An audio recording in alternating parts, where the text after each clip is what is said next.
नमस्कार मु रश्मिता आपण मानक मो नुआ यूट्यूब चैनल रे स्वागत जनाउची। चलंतु आज आम प्रस्तुत करवा दही बैगण।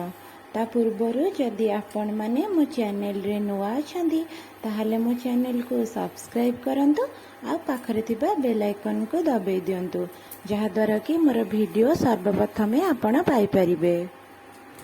चलतु एबे स्टार्ट करवा। मुझे तीनोटी बैगण नहीं एमती छोट छोट पीसेस करी काटिदेवा। तापर एथिरे अल्प हलदी गुंड आउ अल्प लुण आउ अल्प टिके लंका गुंड से पकाइदेवा। तापर यहाकू एबे हमें भल भावे किछि समय गोलाई रखिदेवा।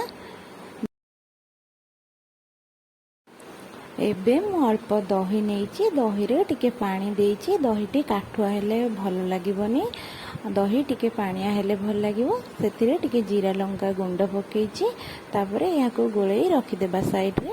तापर गोटे पैन रे किछि तेल सोरिष तेल देइछि। तेल गरम होला परे हमें बैगन को जो गोळेई की रखिथिले सेतिरे गोटे गोटे पकेइबा।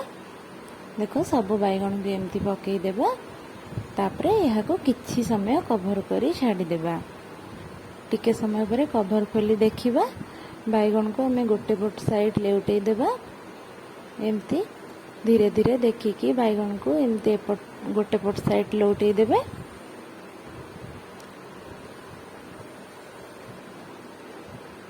सबु बैगन को एमती गोटे पट साइड लेउटै दे तापरे आ गोटे पट सिजिबा पई टिके कवर करी छाड़ीबा। टिके समय पर कवर खोली देखिबा बैगन टी एबे दुई पट साइड हमर होई जाईछि। बैगन एबे देखंतु दुई पट साइड हमर भल भाबे होई जाईछि। एहाको एबे गोटे प्लेट रे ठंडा हेबा पई छाड़ी देबा। बैगन गरम थिले केबे भी दही रे ऐड करिवे नाही कारण दहीटी हमर छिंडी जीवो। बैगन ठंडा होला परे दही रे गोळे पकेई देबे बैगन को। तापरे भल भाबे दही और बैगन को गोळे साइड रे रखि देबे। एबे आर पटे आमे गोटे पैन रे किछि सोरिष तेल देबा। तेल हमर भल भाबे गरम होला परे सेतिरे पंच फुटण आउ दुईटी सुखिला लंका आमे पकेइबा। तापरे एबे सेतिरे किछि भृसंग पत्र आमे पकेइबा।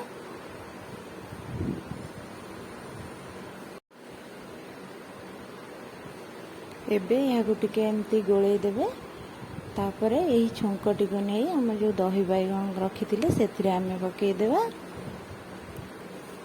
देखंतु केते सुंदर देखा जाउची।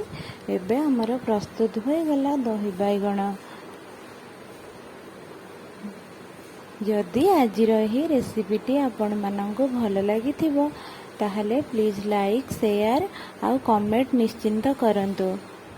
जदि मोर एमिति वीडियो आपण माने देखिबा को चाहउचंती ताहले मो चैनल टी को सब्सक्राइब करंतु।